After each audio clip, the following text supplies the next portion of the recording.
Assalamualaikum warahmatullahi wabarakatuh. Perkenalkan, nama saya Pak Zul Ramadhani. Saya dari kelas B Manajemen. Di sini saya akan menjelaskan tentang ujian akhir semester pengantar akuntansi. Untuk soal yang pertama itu ada soal bagian 1 itu kita disuruh menjawab pertanyaan, dimana kita hanya mengerjakan 2 soal saja. Jadi saya ambil di nomor 1 ini di nomor 2-nya. Nomor 2 itu soalnya itu menurut analisis saudara, apakah jurnal penyesuaian dan jurnal koreksi sama atau berbeda? Jelaskan. Jadi jawabannya itu adalah jurnal penyesuaian dan jurnal koreksi adalah istilah yang digunakan secara bergantian, tetapi pada umumnya keduanya mengacu pada proses yang sama. Dalam akuntansi, kedua istilah tersebut merujuk pada catatan transaksi keuangan yang dibuat untuk memperbaiki atau menyesuaikan kesalahan yang ketidaksesuaian dalam buku besar perusahaan. Itu yang kesatunya. Terus yang kedua saya ambil nomor 3. Menurut analisis saudara, hal-hal mendasar apa saja yang membedakan antara pencatatan metode perpektual dan metode periodik pada laporan keuangan perusahaan dagang? Jadi jawabannya itu adalah metode pencatatan akuntansi dalam akuntansi perusahaan dagang dapat dibedakan menjadi metode perpektual dan metode periodik. Terdapat perbedaan mendasar dalam pencatatan persediaan dan biaya barang yang dijual. Dalam metode perpektual, persediaan dicatat secara terus-menerus memberikan informasi real time tentang tingkat persediaan. Sebaliknya, metode periodik mencatat persediaan hanya pada akhir periode akuntansi yang dapat mengakibatkan ketidakakuratan informasi selama periode tertentu. Pentingnya akurasi biaya barang yang digunakan juga menjadi pembeda antara keduanya. Metode perpektual memungkinkan perusahaan untuk terus-menerus memperbarui biaya barang yang dijual setiap hari kepada penjual, sehingga memberikan gambaran yang lebih akurat. Di sisi lain, metode periodik menghitung COGS pada akhir periode berdasarkan perbedaan persediaan awal dan akhir yang menghasilkan estimasi yang kurang akurat. Terus soal bagian 2-nya itu kita disuruh transaksi bulan Desember toko bangunan Setra, buatlah jurnal umum semua transaksi di bawah ini. Nomor 1 itu 1 Desember 2019, TB Wiguna menjual besi kepada TB Umar dengan termin kredit 2/10 N/30. FOB destination point senilai 50 HPP, barang yang dijual senilai 15. Catat dalam metode perpektual.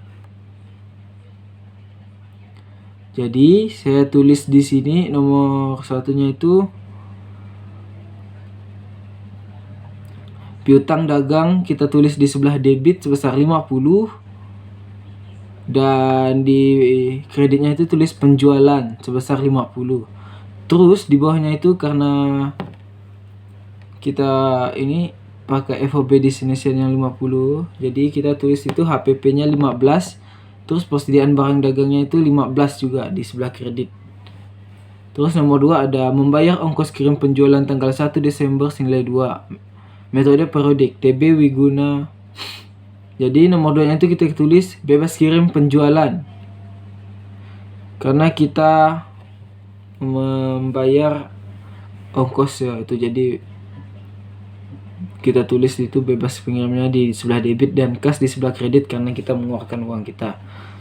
Terus di nomor 3 ada TB Wiguna membeli 12 sak semen kepada TBRD, termin kredit 10/10 N/30, FOB destination 12. Jadi kita tulis ini ada pembelian di sebelah debit karena kita membeli barang, jadi kita tulis sebelah debit sebesar 12, dan utang dagang sebesar 12 karena kita ngutang belum bayar cash. Terus di nomor 4 ada merektur 2 sak semen kepada TBRD karena semen beku, metode perpektual. Jadi kita tulis di sini adalah utang dagang kita masukkan di sebelah debit sebesar 2, dan persediaan barang dagang yang berkurang, jadi kita tulis di kredit sebelah 2. Terus di nomor 5 ada melunasi pembelian semen tanggal 3 Desember, metode perpektual.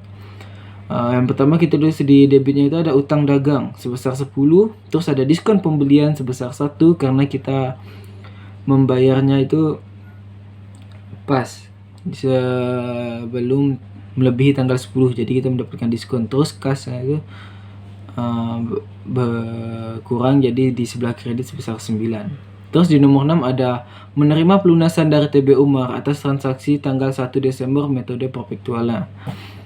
Terus kita nomor 6-nya itu kita tulis kas sebesar 49 di sebelah debit, terus ada diskon penjualan di sebelah debit sebesar 1, terus ada piutang dagang sebesar 50 di sebelah kredit. Jadi totalnya ini di jurnal itu ada 141 di sebelah debit dan 141 di sebelah kredit juga. Terus soal nomor 2-nya itu, buatlah buku besar untuk akun kas saja berdasarkan transaksi sebelumnya dan isi pada tabel yang telah disediakan. Jawaban benar bernilai 5 poin. Jadi kita hanya diminta untuk mencatat buku besar itu kas saja. Jadi kas di sini kita bisa dapatkan di tanggal 2, terus di tanggal 5 dan di tanggal 6. Di tanggal 2 itu berada di sebelah kredit sebesar 2. Terus di tanggal 5-nya itu berada di sebelah kredit juga sebesar 6. Terus di tanggal 6-nya itu berada di sebelah debit sebesar 49. Jadi total saldonya itu berada di debit sebesar 38. 2 ditambah 9, 11, terus dikurang dengan 49. Jadi dapat kita di 38 di sebelah debit. Terus soal 3-nya itu buatlah nomor 1-nya itu buatlah ayat jurnal penyesuaian pada tabel yang disediakan. Ada perpetual dan periodik sesuai dengan informasi per tanggal 31 Desember. Terus nomor 1-nya itu soalnya itu pembayaran gaji di setiap bulannya adalah tanggal 26 tiap bulan Desember. Ini toko tetap buka selama tanggal 27 sampai 31 Desember. Gaji karyawan 2 per hari. Karyawan yang masuk kerja terdiri atas 5 orang staf penjual dan 5 orang staf administrasi. Jadi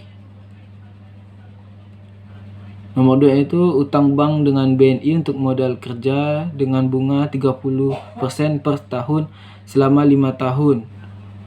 Pinjaman cair pada tanggal 1 Mei 2019, cicilan pokok dan bunga dibayar setahun sekali. Cicilan pertama jatuh tempo pada tanggal 1 Maret 2020.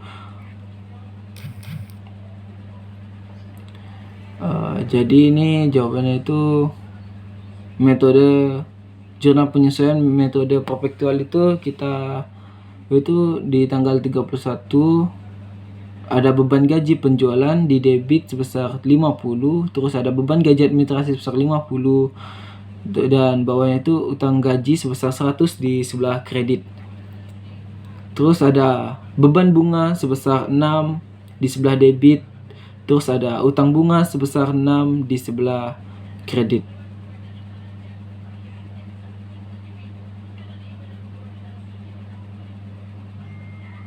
Terus selanjutnya 3 ada beban depresi peralatan kantor sebesar 10 di sebelah debit, terus di akumulasi depresi peralatan kantornya di sebelah kredit sebesar 10 juga.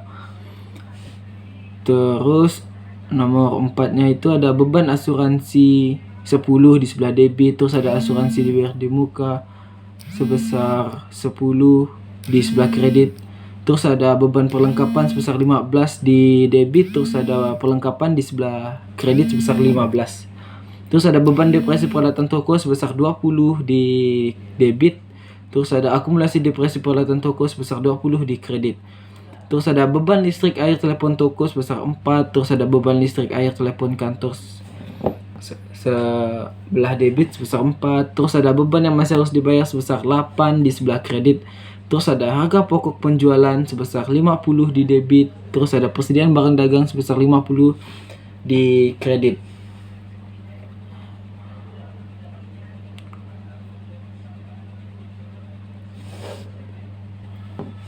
Terus selanjutnya itu jurnal penyesuaian metode periodik.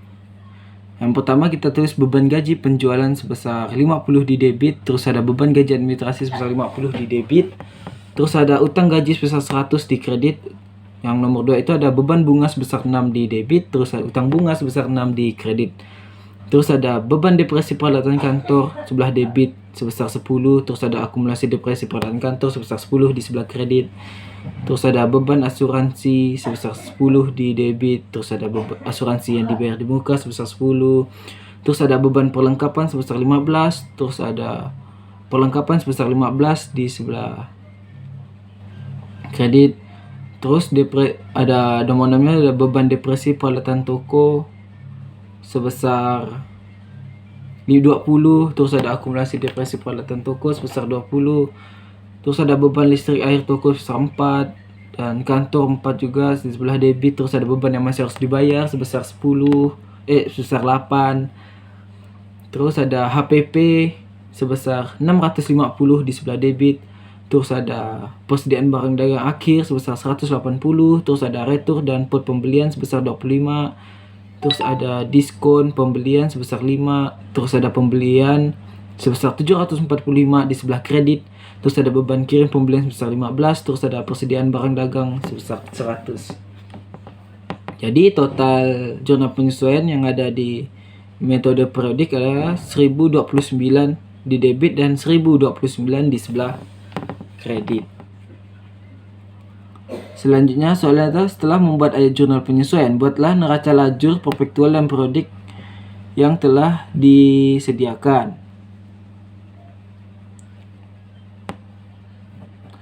Jadi kita akan buat kertas kerja metode perpektual. Di kertas kerja ini terdapat ada daftar saldo sebelum penyesuaian, daftar saldo setelah laporan laba rugi, terus ada laporan posisi keuangan. Yang pertama itu adalah daftar saldo sebelum penyesuaian. Daftar saldo sebelum penyesuaian kita bisa lihat di atasnya itu ada di atasnya. Selanjutnya saya akan menjelaskan tentang kertas kerja metode perpektual. Di sini terdapat daftar saldo sebelum penyesuaian, setelah penyesuaian, daftar saldo setelah penyesuaian, laporan laba rugi, dan laporan keuangan. Yang pertama ada saldo sebelum penyesuaian. Saldo sebelum penyesuaiannya ada di soal, jadi tinggal kita masukkan aja. Itu totalnya 2.190 rupiah di debit dan di kreditnya 2.190 rupiah. Terus setelah penyesuaian, di penyesuaian kita masukkan aja nilai yang di penyesuaian itu tersebut. Kita masukkan yang di kredit dan di debit. Jadi kita dapat di sini yang penyesuaian itu ada dari persediaan barang dagang. Persediaan barang dagangnya itu yang di awal itu ada sekitar 230 di sebelah debit, terus di penyesuaian itu ada di sebelah kredit. Jadi kita kurangkan, dapatlah 180 yang dimana kita masukkan ke daftar saldo setelah penyesuaian. Terus di daftar saldo setelah penyesuaian ini kita daftar saldonya itu dari daftar saldo penyesuaian, saldo sebelum penyesuaian, dan penyesuaian. Jika saldo tersebut berada di daftar saldo sebelum penyesuaian berada di debit, terus penyesuaian berada di kredit, itu kita kurangkan. Contohnya yang tadi yang persediaan barang dagang yang terutamanya di debit sebesar 230, terus yang di penyesuaiannya ada di kredit sebesar 50. Jadi dapat saldo setelah penyesuaian itu dikurang 230 dikurang dengan 50, jadi kita dapat di sini 180 di sebelah debit. Kebalikannya, jika daftar saldo sebelum penyesuaian yang berada di debit dan penyesuaian yang berada di debit juga, itu ditambah. Kalau di kredit dan di kredit juga itu ditambah. Jadi di sini daftar saldo setelah penyesuaian itu ada 250, 450 di debit, terus ada 180 yang tadi persediaan barang, terus ada 40, terus ada 25, ada 140, dan seterusnya. Jadi kita dapat total saldo dari daftar saldo setelah penyesuaian itu adalah 2.334 di debit, terus di kreditnya itu ada sekitaran 2.334 juga. Terus selanjutnya adalah laporan laba rugi. Laporan laba rugi ini kita dapatkan saldonya itu dari penjualan sampai ke bawah. Itu kita hanya memasukkan dari yang penjualan sampai yang ke bawah. sampai beban-beban, dari penjualan sampai ke beban-beban. Kita masukkan angka-angkanya. Dari setelah penyesuaian itu dapatlah di sebelah debitnya itu sebesar 1149. Terus yang di sebelah kreditnya itu ada 1960. Ini lebih besar di kredit dibanding dengan di debit.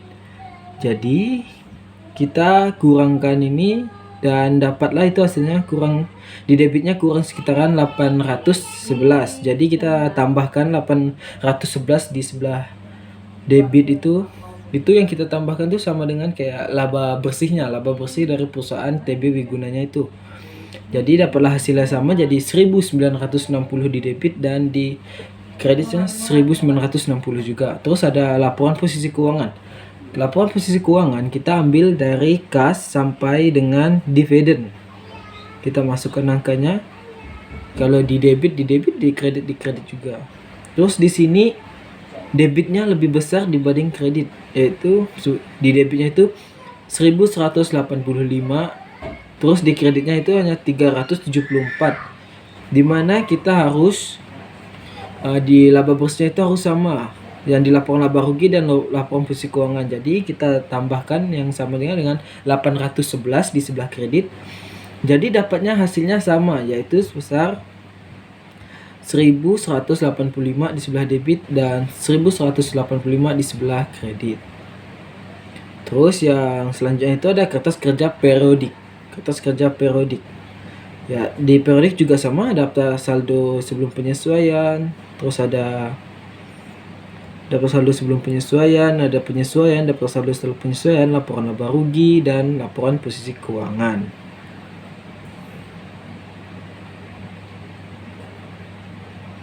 Di daftar saldo sebelum penyesuaiannya itu agak berbeda dengan perpetual, yaitu tapi ada di soalnya juga. Jadi kita cari yang penyesuaian. Di penyesuaian ini sama seperti yang tadi di perpetual, jika berada di debit, jika berada di kredit, kita masukkan di sebelah kredit. Dan sama seperti sebelumnya juga, jika daftar saldo sebelum penyesuaian berada di debit dan di penyesuaian berada di kredit itu dikurang. Sebaliknya, jika berada di kredit di debit itu dikurang juga. Terus jika berada di debit dan di debit itu ditambah. Jadi dapatlah kita daftar saldo setelah penyesuaian, di mana hasil dari setelah kita melakukannya semuanya kayak gitu, kita dapatlah hasil akhir dari saldo setelah penyesuaian itu berada di 2334 di sebelah debit dan di sebelah kredit itu 2334 juga. Terus setelah itu kita laporan laba rugi. Laporan laba rugi sama seperti sebelumnya juga, kita ambil dari penjualan sampai ke beban yang paling akhir. Di sini sama juga seperti sebelumnya, laba bersihnya itu di angka 811. Jadi hasilnya sama seperti di perpetual, hasilnya itu 1960. Terus di laporan posisi keuangan juga sama, laba bersih 811. Jadi di total saldonya itu 1185.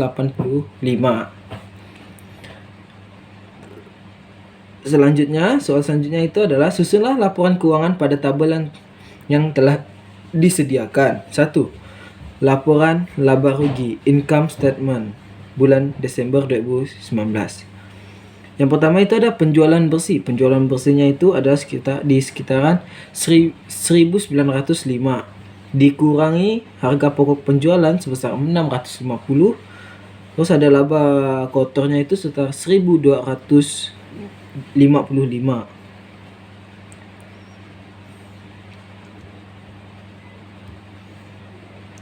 Terus selanjutnya itu ada beban usaha.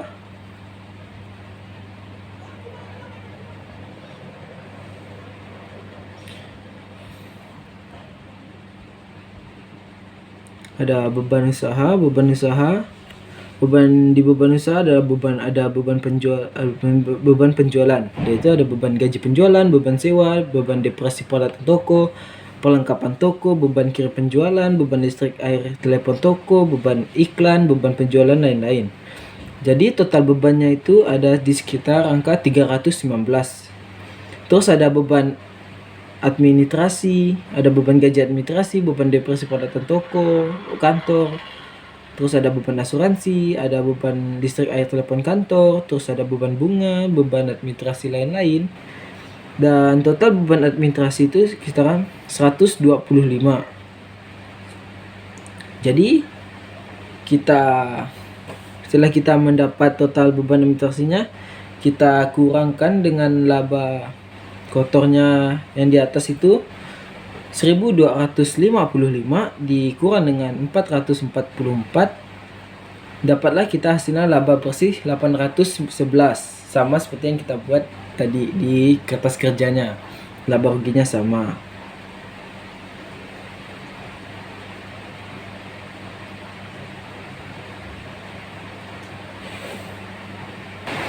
Yang kedua adalah laporan perubahan ekuitas. Laporan ekuitas ini ada di modal saham, saldo, dan total ekuitasnya.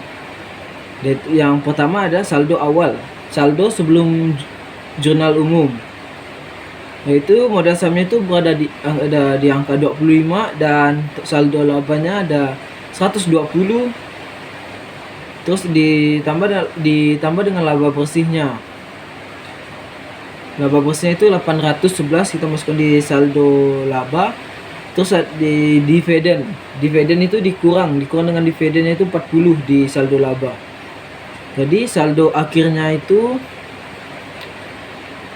25 di modal saham, terus saldo labanya itu berada di 891 dan di total ekuitasnya itu adalah 916.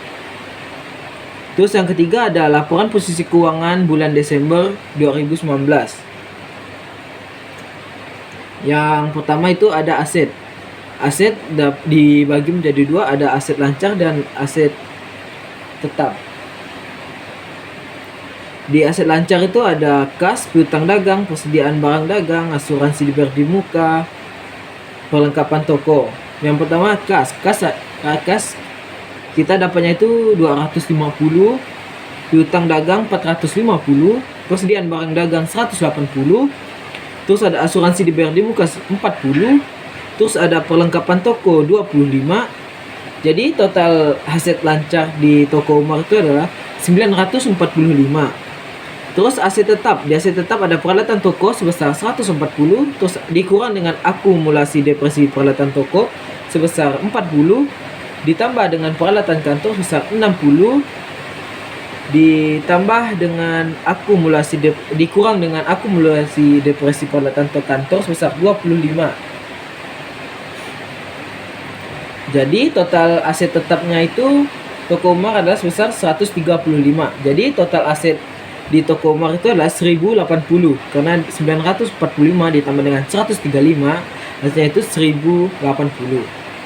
Terus selanjutnya ada liabilitas. Ada liabilitas lancar dan liabilitas jangka panjang. Liabilitas ini semacam utang. Jadi di sini ada utang dagang. Liabilitas lancar ini utang jangka pendek. Itu. Liabilitas di utang pendeknya itu ada utang dagang sebesar 20, ada utang gaji sebesar 100, ada beban yang masih harus dibayar 8, terus ada utang bunga sebesar 6, ada utang bank. Jadi total jangka pendeknya itu adalah 141,5. Terus ada liabilitas jangka panjangnya, utang bank 22,5. Jadi total liabilitas jangka panjangnya itu ada sekitaran 22,5. Jadi total hutang toko Umar adalah 164. Terus selanjutnya kita akan menghitung ekuitasnya. Ekuitas itu kita ambil dari modal saham, saldo laba, dan total ekuitas.